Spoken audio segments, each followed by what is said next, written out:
ہم کریں گے ہر مظلوم کی حمایت۔ बिस्मिल्लाहिर्रहमानिर्रहीम। अस्सलाम वालेकुम। मैं हूं हुरैन फातिमा और आप देख रहे हैं हिमायती न्यूज HD चैनल। नजर डालते हैं आज की अहम खबरों पर। PS86 केटल कॉलोनी के जनरल सेक्रेटरी रसूल खान सवाती का इजहार वजह नोटिस पे बाज़ाब्ता जवाब। तंजीमी ढांचे की खिलाफवर्जियों की निशानदही कराची रिपोर्ट फहीम अहमद अराई, रोजनामा हिमायती न्यूज। पाकिस्तान पीपल्स पार्टी जिला मलीर की जानिब से जारी किए गए इजहार वजह नोटिस पे यूसी केटल कॉलोनी PS86 के जनरल सेक्रेटरी जनाब रसूल खान सवाती ने तफसीली तहरीरी जवाब जमा कराते हुए तंजीमी सेक्रेटरी जनरल इमदाद जोकियों को आगाह किया कि उनकी जानिब से 23 नवंबर 2025 को होने वाले एग्जीक्यूटिव बॉडी इजलास में अदम शिरकत किसी गफलत का नतीजा नहीं बल्कि खुद इजलास बुलाने के अमल में संगीन तंजीमी खिलाफ वर्जियों का नतीजा था। अहम नकात जो जवाब में पेश किए गए, इजलास बुलाने का इख्तियार और पार्टी आइन की खिलाफ वर्जी। रसूल खान सवाती ने मौक़िफ़ इख्तियार किया कि पीपल्स पार्टी के आइन और इलेक्शन कमीशन कवायद के मुताबिक कोई भी अहम इजलास पार्टी के जनरल सेक्रेटरी या सदर की मुशावरत के बगैर नहीं बुलाया जा सकता। उन्होंने कहा कि तंजीमी रवायत के मुताबिक इजलास से कब्ल एतमाद में लेना जरूरी होता है, जो इस बार नहीं किया गया।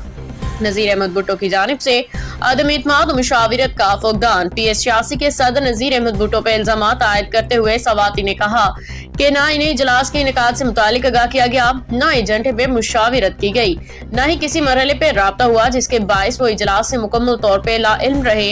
इजलास की कानूनी हैसियत पे सवाल उठा दिए गए। जनरल सेक्रेटरी ने अपने जवाब में ये भी दावा किया कि इजलास का कोरम मुकम्मल नहीं था, जिसकी बिना पे इजलास की कानूनी हैसियत मशकूक है। मीडिया पे आने वाले फुटेजेस के मुताबिक एग्जीक्यूटिव बॉडी मेंबरान की तादाद इंतहाई कम थी, जबकि मुतअद्दिद नॉन एग्जीक्यूटिव अफराद भी इजलास में मौजूद थे, जो पार्टी जवाबत की खुली खिलाफ वर्जी है। मुंतखब ओहदेदारान को दानिस्ता नजरअंदाज करने का इल्जाम। उन्होंने कहा कि इजलास की कार्रवाई और फैसलों का रिकॉर्ड 3 दिन गुजर जाने के बावजूद नहीं दिया गया, जो एक जनरल सेक्रेटरी को इसके फराइज से रोकने के मुतरादिफ है। नोटिस की मीडिया तक कबल अज वक्त रसाई। रसूल खान सवाती ने यह इंकशाफ भी किया कि इजहार वजह नोटिस मुतल्लिका ओहदेदारान तक पहुंचने से पहले ही नज़ीर अहमद भुट्टो की तनख्वाहदार मीडिया मैनेजर्स तक पहुंच गए, जो तंजीमी नज़्म ज़ब्त की संगीन खिलाफ वर्जी है। उन्होंने मुतालबा किया कि इस मामले की फौरी तहकीकात कराई जाए। नोटिस मखसूस अफराद को भेजे गए, पसंद और नापसंद की बुनियाद पे कार्रवाई। रसूल खान सवाती ने कहा कि मुतादिद यूसी सदूर, जनरल सेक्रेटरीज, इतलात सेक्रेटरीज और PS ओहदेदारान इजलास में शरीक नहीं थे, मगर नोटिस सिर्फ इन अफराद को भेजा गया जो पहले ही सदर PS86 नज़ीर अहमद भुट्टो के ज़ेरे अताब थे। उन्होंने इस इक़दाम को जानिबदाराना कार्रवाई करार दिया। कानूनी हैसियत, तंजीमी रवायात और डिसिप्लिन पर जोरदार मौक़िफ़। रसूल खान सवाती ने मौक़िफ़ अपनाया, मैंने कभी पार्टी के डिसिप्लिन की खिलाफ वर्जी नहीं की, मेरी गैर हाजिरी लापरवाही नहीं बल्कि गलत तरीक़ाकार के बायस हुई। तंजीमी ढांचा तोड़ने वालों से भी जवाब तलबी जरूरी है। हम सब एक खानदान हैं, सरबरा अपने बच्चों में फर्क नहीं करता। पीपल्स पार्टी के अंदरूनी सूरत हाल पे अहम इशारा।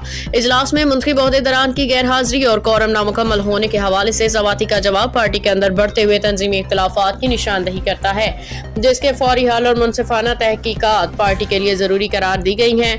आखिर में रसूल खान सवाती ने कहा कि मैं पार्टी आइन, डिसिप्लिन, क़ियादत और तंजीमी असूलों का एहतराम करता रहा हूँ और करता रहूंगा। जिए भुट्टो, जिए अवाम, जीवे पाकिस्तान। अब तक के लिए इतना ही। मजीद खबरों और अपडेट्स के लिए देखते रहें हिमायती न्यूज HD चैनल।